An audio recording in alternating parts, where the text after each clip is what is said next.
Well, emergency responders help people all the time, but it's not every day that they get to meet up with the people that they've helped after the fact. Well, a now battalion chief with CAL FIRE recently got that chance. As KCRA 3's Melanie Wingo explains, he made a special connection with the family nearly 3 decades after he found himself in their living room responding to a 911 call. I think I was about 23 at the time. Valentine's Day 1993. Newly minted paramedic. Mark Brunton, a firefighter paramedic with the Cameron Park Fire Department, responded to a call he'd never forget. A woman in labor right now. Walked in and ran into the situation where it was going to be imminent birth. For Mark, that meant it was go time. The rest of the older, crustier, experienced medics looked at me and said, "Well, kid, it's up to you." And he kind of had this look of terror on his face. I still remember that, like, me? Yeah. Kim Hart, the soon-to-be mom of 6 that day, also remembers it vividly. We had planned to have him at home with a midwife.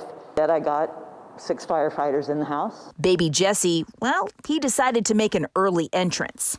He's always done things on his own time schedule.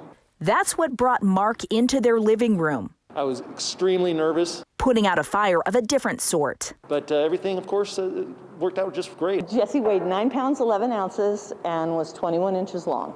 That's the last time Mark saw baby Jesse until today. Well, it's been a long time. How are you? Good, how are you? Good. Jesse Williams, I was a rescue swimmer in the Navy. Oh, were you?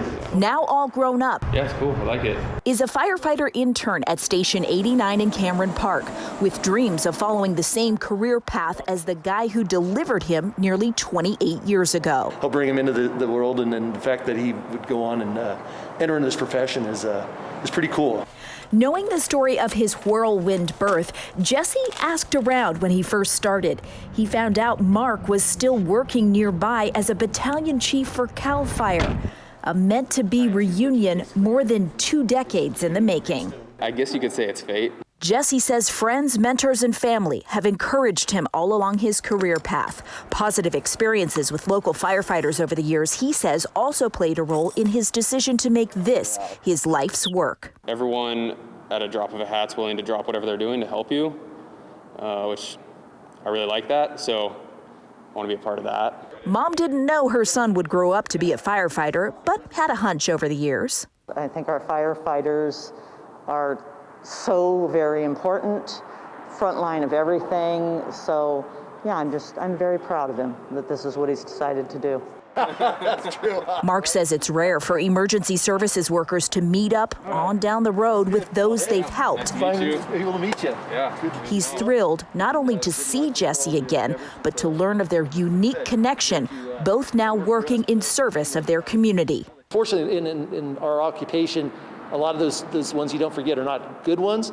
Well, this is one of those calls that had such a positive outcome, was such a really great event that, yeah, I'll never forget it. Melanie Wingo, KCRA 3 News.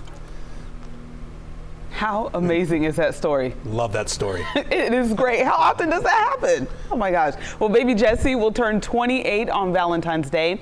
He spent 4 years serving in the Navy as a rescue swimmer before starting to pursue work as a firefighter paramedic.